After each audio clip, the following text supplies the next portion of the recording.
All right, let's dive into this story. It's about a teacher who learned his most important lesson not in some university lecture hall, but on a grueling 1 hour walk straight up a mountainside. And you'll see it's a journey that really redefines what it even means to be a teacher. And it all kicks off with this incredibly powerful poem written by a young student in rural Nepal. I mean, this is a real cry for help, right? This feeling of just being trapped. And it's this exact feeling that sparks the whole incredible transformation we're about to talk about. So the teacher's name is Moin Uddin. But here's the thing. His path to the classroom wasn't some straight shot from college. Nope. It was more of a detour, really. One that was born out of some really tough personal crises. I mean, look at this timeline. In just over a year, Moin's whole world was completely turned upside down. It was just one thing after another. First, his dad has a stroke. Then he fails his master's exams. And then not long after that, his mom has a heart attack. It was this perfect storm of hardship that kind of forced him to look for a whole new purpose in life. So feeling totally lost and just searching for something, Moin, who, by the way, dreamed of being a writer, gets this piece of advice. And it's so important. It led him to join the Teach for Nepal Fellowship, which sent him packing to a super remote village. He went there thinking, okay, I'll find a story to write.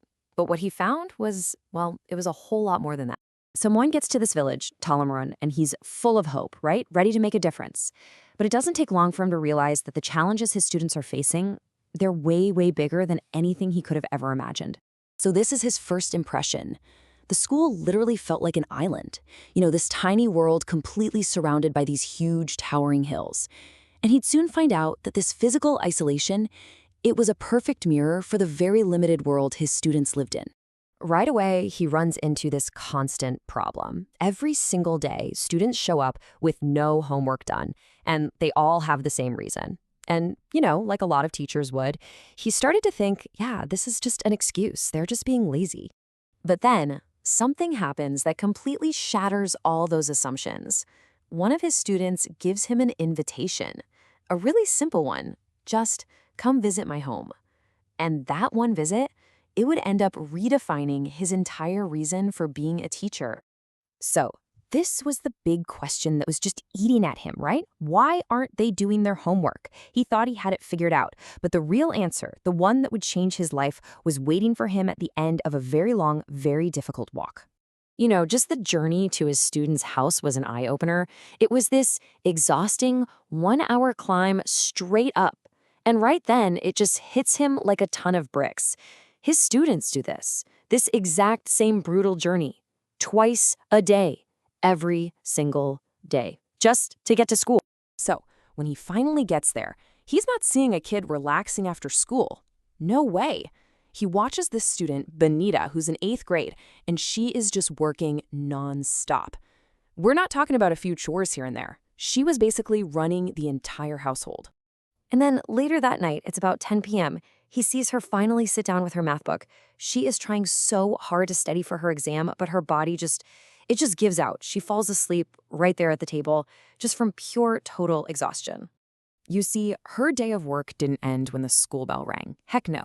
It actually started long before school, when she woke up at 5 in the morning to do it all over again, all before that hour-long walk to school even began. And that was the light bulb moment. Everything just clicked into place. It was never an excuse. It couldn't be. Homework wasn't their priority because survival was. Family duty was. And this powerful, really humbling realization, it just changed everything for Moin. Okay, so now Moin is armed with this incredible new empathy. But he didn't just feel bad for his students. He actually took action. He totally transformed his way of teaching, moving way beyond the standard curriculum to create real, actual opportunities for them. The first change started right there in the classroom. He basically got rid of most homework and instead focused on making class time super effective and engaging. He started using these active games like Run to the Board to turn learning into something fun, something competitive. But he knew that games, they weren't going to be enough. To really answer that plea from the student's poem at the very beginning, remember, how can I fly? He knew he had to physically show them the world that existed beyond those hills that surrounded them. And he didn't think small either. His ambition was huge. We're not talking about a little field trip for his own class. No, he organized this massive career exposure trip to the capital, Kathmandu. And get this, over time, he managed to do this for 300 students from several different rural schools. And check this out, these weren't your typical tours of colleges. They visited over 50 different organizations. They met real professionals, people working as artists, IT engineers, bankers, even airline staff. He literally opened their eyes to a whole universe of jobs and possibilities they never ever knew existed. So, what's the big takeaway from Moin's incredible journey? Well, it gives us a really powerful lesson on what it actually means to be a transformational teacher, not just somebody who, reads from a textbook. Really, it comes down to this. It's the difference between blaming a student when they fall behind versus taking on the responsibility to understand what their life is actually like outside of your classroom.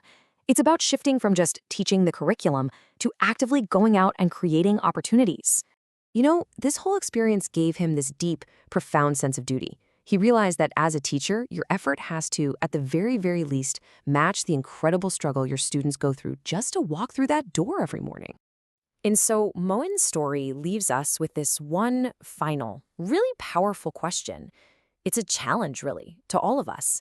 It's a reminder that for so many kids who are trapped by their circumstances, a dream can only really begin when a teacher is willing to step outside the classroom and try to see the world, even for just a moment, through their students' eyes.